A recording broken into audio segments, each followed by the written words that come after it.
Hello dear students, today we are going to see personal pronouns.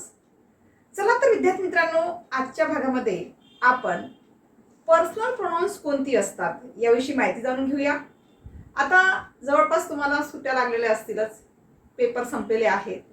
तर आपल्याला काय करायचं विद्यार्थी मित्रांनो, आता आपल्याकडे जो फावला वेळ आहे ज्याला आपण लेझर टाइम म्हणतो, तर त्या लेझर टाइमचा आपल्या जीवनामध्ये कशा प्रकारे वापर करायचा आहे, तर ते आपल्याला हे जाणून घ्यायचं आहे की मराठीमधून इंग्रजीमध्ये जर आपल्याला बोलायचं झालं असेल किंवा मराठीमधून इंग्रजीमध्ये जर सेंटेन्स करायचं झालं असेल तर आपल्याला बऱ्याच डिफिकल्टी येत असतात. बापरे, how difficult this English is असं आपण म्हणतो, पण त्यामध्ये काहीच डिफिकल्ट नाही आहे.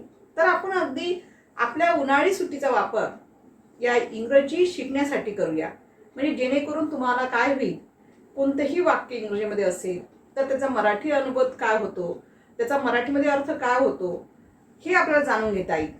त्याचबरोबर मराठीमधून इंग्रजीमध्ये जर वाक्य करायचं असेल तर कशा प्रकारे होईल, तर या संदर्भात सुद्धा आपल्याला काय करता येईल, या उन्हाळी सुट्टीमध्ये असणारा जो आपला फावला वेळ आहे तर त्या फावल्या वेळेचा सदुपयोग होईल, नाही का. तर आजच्या टॉपिकमध्ये जे काही पर्सनल प्रोनाउन्स असतात, झिरोपासून आपल्याला इंग्रजी शिकायचं आहे. तुम्हाला तर नावं तयार करता येतात, काही प्रश्नच नाही, वाचन करता येते. त्यामुळे आपण ते न बघता आपण काय बघायचं आहे, वाक्य कशा प्रकारची बनवायची, how to make sentence in English, म्हणजे सेंटेन्स इंग्रजीमध्ये कशा पद्धतीने बनवायचं याविषयी आपण बघणार आहोत. मग सगळ्यात पहिले आपण काय करूया विद्यार्थी मित्रांनो, पर्सनल प्रोनाउन्स काय असतात याविषयी माहिती जाणून घेऊया. Let us see personal pronounce.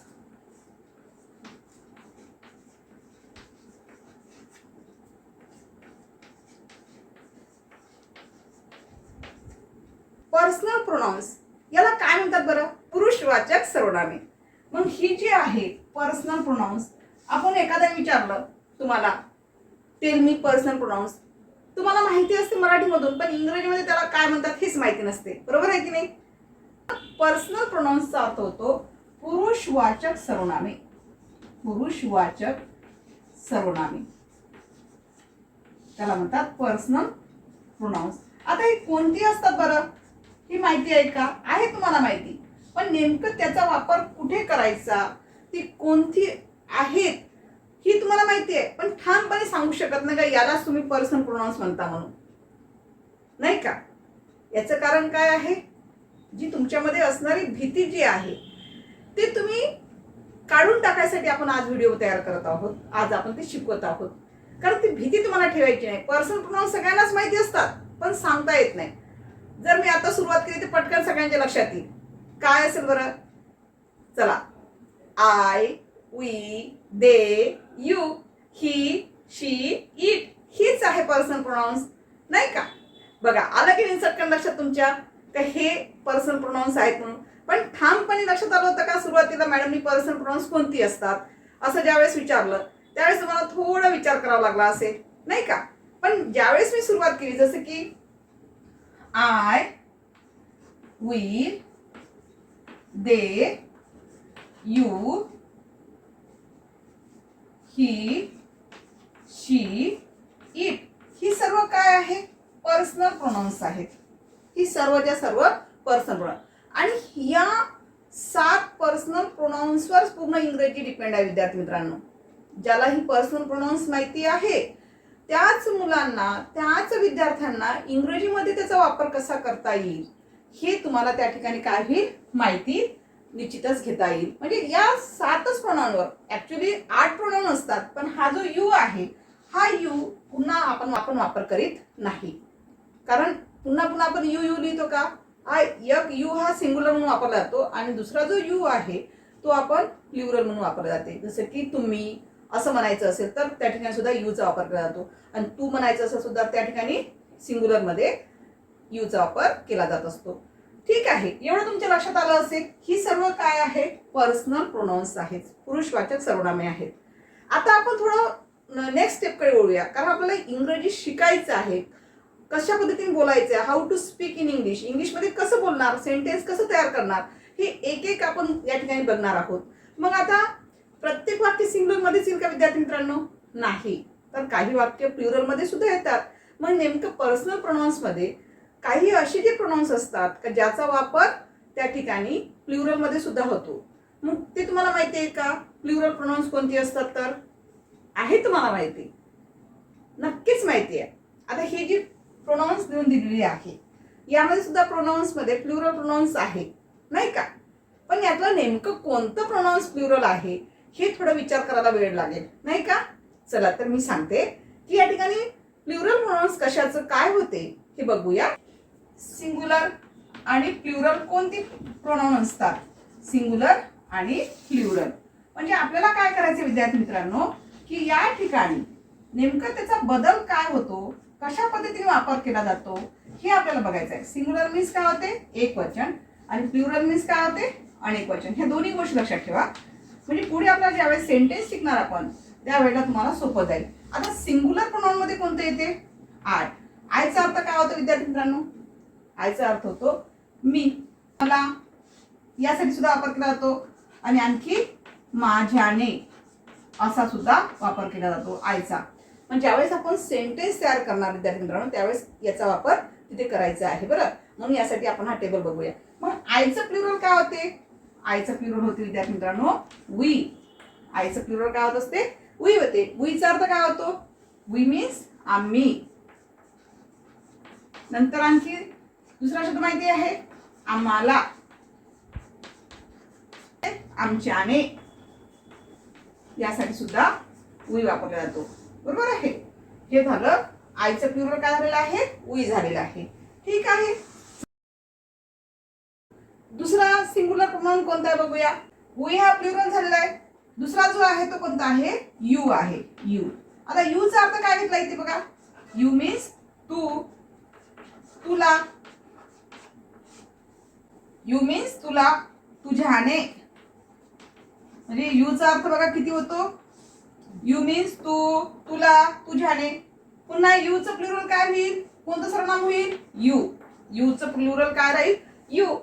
पण या ठिकाणी या प्लुरलचा अर्थ वेगळा राहील. यूचा अर्थ राहील या ठिकाणी तुम्ही, तुम्हाला आणि एक तुमच्याने. अशा पद्धतीचा अर्थ त्या ठिकाणी यूचा प्लुरल मध्ये वापर होईल. ठीक आहे. बघा आयचा अर्थ सिंग्युलर प्रोनाउन मध्ये कसा घेतला जातो? मी म्हणून वापरला जातो, मला म्हणून वापरला जातो, माझ्याने असा सुद्धा घेतला जातो. याच प्लुरल मध्ये कसं होईल? आयचा प्लुरल काय होईल? वी. हे लक्षात ठेवायचे विद्यार्थी मित्रांनो. वीचा अर्थ आम्ही म्हणून वापरतात, आम्हाला म्हणून वापरतात आणि आमच्याने. दुसरं बघा सिंग्युलर प्रोनाउन कोणता आहे? यू. यूचा अर्थ काय होतो? तू, तुला, तुझ्याने. प्लुरल मध्ये यूचा बदल काय होईल? यूच होतो पण त्याचा अर्थ बदल कसा होतो वेगळा? तुम्ही, तुम्हाला, तुमच्याने. ठीक आहे. सिंग्युलर प्रोनाउन आणखी कोणता आहे? ही आहे. ही. हीचा अर्थ काय होतो बघा? तो. फक्त तोच अर्थ होतो का? नाही. तर त्याच्यासोबत आणखी दुसरा कोणता अर्थ? त्याने. तो, त्याने, त्याच्याने, आणखी त्याला. बघा हीचा अर्थ आपल्याला एकच माहित होता तो. हीचा अर्थ काय होतो? तो होतो, त्याने होतो, त्याच्याने होतो आणि त्याला पण होतो. पुन्हा हीचं प्लुरल काय होते? ही, शी आणि इट हे असे प्रोनाउन आहे. याला थर्ड पर्सन प्रोनाउन म्हणतात. कशाला? ही, शी, इटला. तर याचं प्लुरल काय होईल? दे होत असते. याची लक्षात घेऊया. तर हिच्या नंतर आपण शी. शी हे प्रोनाउनचा बदल कसा होतो? शी हे प्रोनाउन साठी कोणता शब्द वापरतात? शी मीन्स ती. त्याचा अर्थ बघा काय होतो? तिने, तिच्याने, आणखी काय होईल? तिला. म्हणजे शीचा अर्थ बघा किती सारा होतो, किती पुष्कळ होतो शीचा अर्थ. आपल्याला एकच माहिती शी म्हणजे ती, तिने, तिच्याने, तिला. अशा प्रकारचा शीचा वापर करायचा आहे तुम्हाला. त्याचबरोबर इट हे सर्वनाम आहे. इट हे सर्वनाम सुद्धा कशात येईल? सिंग्युलर मध्ये. इटचा अर्थ काय होतो? ते. आणखी कोणता होतो माहिती आहे का? त्याने आणि त्याला हा अर्थ होतो. पण इट जनरली कोणत्या स्थळी वापरतात माहिती आहे का विद्यार्थी मित्रांनो? निर्जीव वस्तू असतात, नॉन लिव्हिंग थिंग, त्यासाठी जनरली काय करतात? इट लीचा वापर त्या ठिकाणी केला जातो. या तीनही प्रोनाउनचा प्लुरल काय होत असते? दे. म्हणजे तीनही प्रोनाउन जे आहे या देचा वापर म्हणून प्लुरल मध्ये केला जातो. या तीनही प्रोनाउनचा वापर कशामध्ये केला जातो? दे मध्ये. मग देचा अर्थ काय होतो बरं? बघा, ते, त्या, ती असा होतो. फक्त एवढाच होतो का? नाही. आणखी कोणता होतो बरं? त्यांनी. देचा अर्थ काय होतो आणखी? त्यांनी, त्यांच्यांनी, त्यांच्यांनी, त्यांच्यांनी असा सुद्धा अर्थ त्या ठिकाणी होतो. मग आता आपण एवढं सगळं लिहून घेतलंय, कशासाठी घेतलंय? उद्याच्या तासामध्ये मी जे काही तुम्हाला सेंटेन्स मधून वाक्य कशी बनवायची, म्हणजे प्रोनाउनचा वापर नेमका कसा करायचा, यासाठी आपण हे सगळे शब्दार्थ अर्थ लिहून घेतलेले आहे, की तुम्हाला लगेचच ते लक्षात येईल की कोणता शब्द कुठे वापरायचा, कोणत्या शब्दासाठी काय वापरायचं.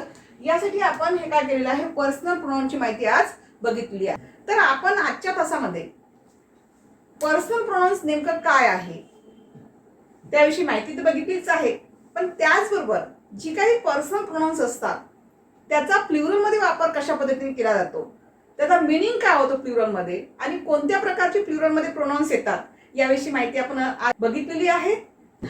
In the next video we will see the remaining part of this video. Thank you.